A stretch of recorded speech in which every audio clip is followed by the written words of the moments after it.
Hello friends, good afternoon and welcome back to my channel to Priyanka's Life. তো আগের ব্লগেতে তোমরা নিশ্চয়ই দেখেই থাকবে যে আমরা বৃন্দাবনে পৌঁছে গেছিলাম। তো এখন আমরা আমাদের হোটেল রুম থেকে ফ্রেশ হয়ে বেরিয়ে পড়েছি আমাদের নেক্সট ডেস্টিনেশনে যাওয়ার জন্য।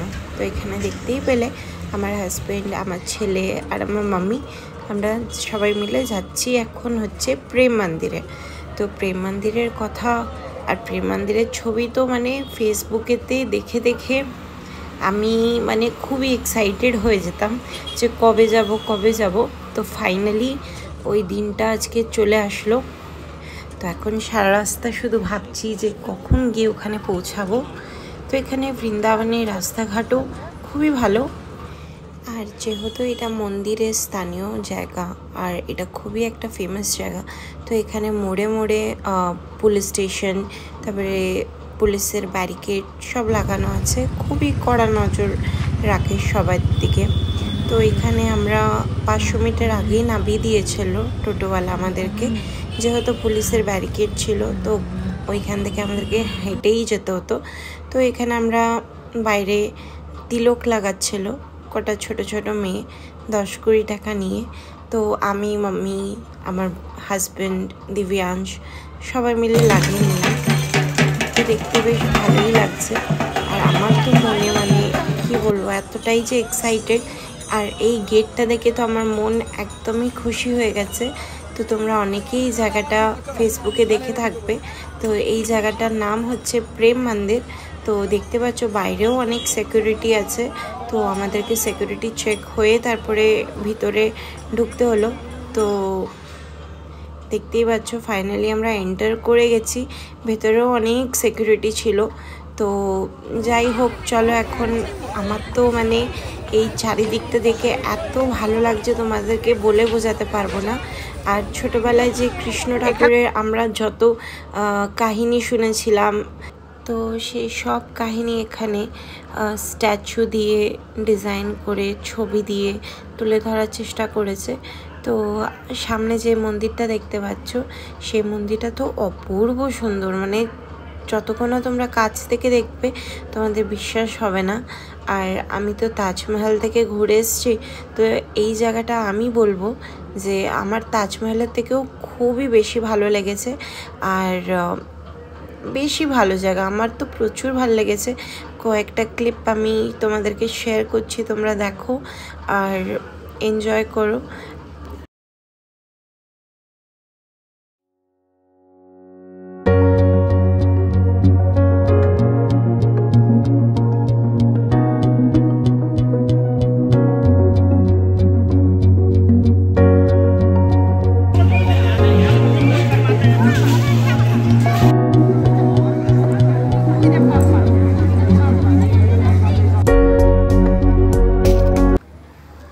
তো মন্দিরের বাইরে কিছুক্ষণ আমরা টাইম স্পেন্ড করার পর এবার আমরা যাব মন্দিরের ভিতরের দিকে। তো ভিতরে গিয়ে আমি ভিডিও শ্যুট করতে পারবো কি না জানি না। তো এখানে আমি আমার মাম্মিকে দেখাচ্ছিলাম আর ডিটেলস বোঝাচ্ছিলাম মন্দিরের নিয়ে। তো আমি তো আসার আগে মানে সব A to Z একবারে সব জেনে নিয়েছিলাম, যাতে আমি ওদেরকে নিয়ে এসে এখানে বোঝাতে পারি, দেখাতে পারি। তো সেই সবই অ্যাকচুয়ালি আমি দেখছিলাম। আর আগ্রাতে যতটা ঠান্ডা ছিল এখানে তেমন অতটা ঠান্ডা নেই, ঠান্ডা আছে কিন্তু অতটা তেমন নেই। আগ্রাতে তো 6 ডিগ্রি সেলসিয়াস মতন ছিল, বাট এখানে হয়তো 11-12 ডিগ্রি হবে। তো এখানে ঠান্ডাটা একটু ঠিকঠাকই ছিল, তেমন বেশি ঠান্ডা লাগছিল না।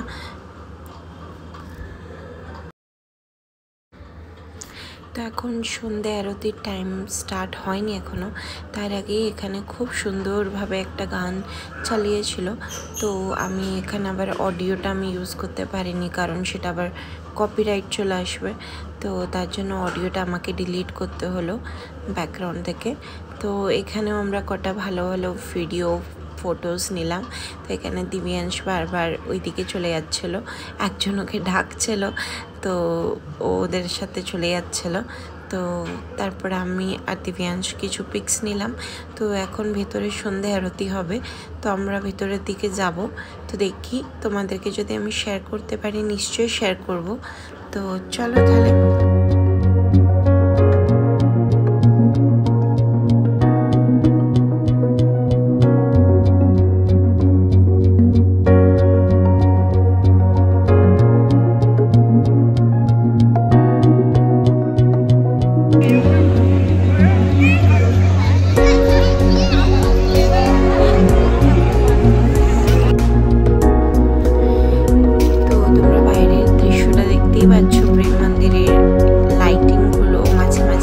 আলাদা কালারের চেঞ্জ হচ্ছে।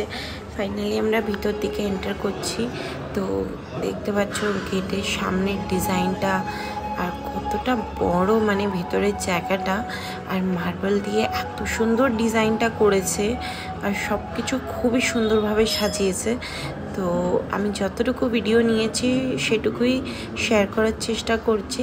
তো এখানে অনেক রকমের তুমি কাহিনীর এক একটা পার্ট তোমার কাছে তুলে ধরার চেষ্টা করেছে, সেগুলো এখানে তোমরা দেখতে পাচ্ছ। তো এখানে সন্ধে আরতি স্টার্ট হয়ে গেছে ওই সাইডেতে।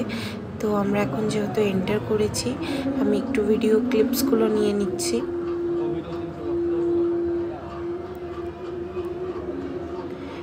তো ওইদিকে মানুষজন যেখানে জড়ো হচ্ছে তোমরা দেখছো, ওখানেই পুজো হচ্ছিল। তো আমরা ওখানেই চলে আসলাম। তো এই হচ্ছে আমাদের রাধা গোবিন্দ প্রেম মন্দিরে। তো আমরা বিকালে সন্ধেবেলার আরতি দেখে এখন বেরিয়ে, তো ফাইনালি আমরা মন্দির থেকে এখন বেরিয়ে পড়েছি। এখন আমরা যাব হচ্ছে ফুটওয়্যার স্ট্যান্ডেতে। তো এখানে একটা জিনিস আমার খুবই ভালো লেগেছে, সেটা হচ্ছে ফুটওয়্যার স্ট্যান্ডেতে তোমরা একটা মানুষকে সবসময় দেখতে পাবে না। তার কারণ হচ্ছে ওই ফুটওয়্যার স্ট্যান্ডেতে কোনো কর্মচারীকে রাখা হয়নি।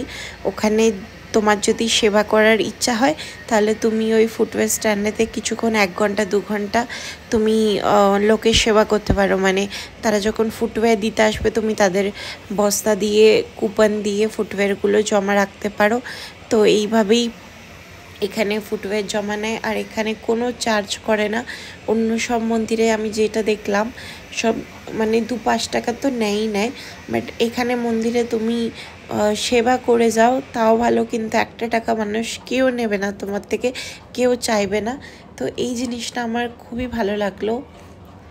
তো এখানে লাইট অ্যান্ড সাউন্ড শো হচ্ছিল, তো সেই অডিওটাকেও আমাকে মিউট করে দিতে হয়েছে। তো এইটা হচ্ছে সে গোবর্ধন পর্বত, এর কাহানিও তো তোমরা নিশ্চয়ই শুনেছ। তো এখন আমরা মন্দির থেকে বেরিয়ে পড়েছি। তো মন্দির থেকে যেমন বললাম ঢোকার সময় আমাদেরকে 500 মিটার মতন দূরে ছেড়েছিল। তো দেখতে পাচ্ছ ওই গেট, দূরে যে গেটটা দেখতে পাচ্ছ ওই গেটের ওপারেই যেতে হবে আমাদেরকে হেঁটে। তো ওখানে অটো স্ট্যান্ড আছে, অটো স্ট্যান্ড থেকে আমাদেরকে আমাদের হোটেলে যেতে হবে, যেটা গোপালঘর রাস্তাতে আছে। তো আমরা বেরোনোর টাইমেই আমাদের হোটেল থেকে রিসেপশন থেকে আমরা কার্ড নিয়ে নিয়েছিলাম। তাহলে আমরা এখানে মানে নামগুলো এত কনফিউজিং, সব নাম একই, তো খুবই কনফিউজিং লাগছিল। তো এখানে দেখতেই পাচ্ছ জিনিসপত্র এখানে প্রচুর কম দাম, মানে খাওয়ার থেকে নিয়ে সব জিনিসপত্র দাম প্রচুর কম। তো আমরা এখন চলে এসেছি টোটো স্ট্যান্ডের কাছে। তো এখানে টোটোতে আমরা এখন উঠবো, দিয়ে উঠে যাব। তো চলো তাহলে আজকের ব্লগটা আমি এখানেই এন্ড করে দিচ্ছি। আবার দেখা হবে নেক্সট ব্লগেতে। তো ততক্ষণের জন্য ভিডিওটা যদি তোমাদের ভালো লাগে একটা লাইক অ্যান্ড কমেন্ট করে দিও, আর আমার চ্যানেলটাকেও সাবস্ক্রাইব করে দিও। তো চলো আমরা হোটেলে চলে এসেছি, আবার দেখা হবে নেক্সট ব্লগেতে। Till then bye by.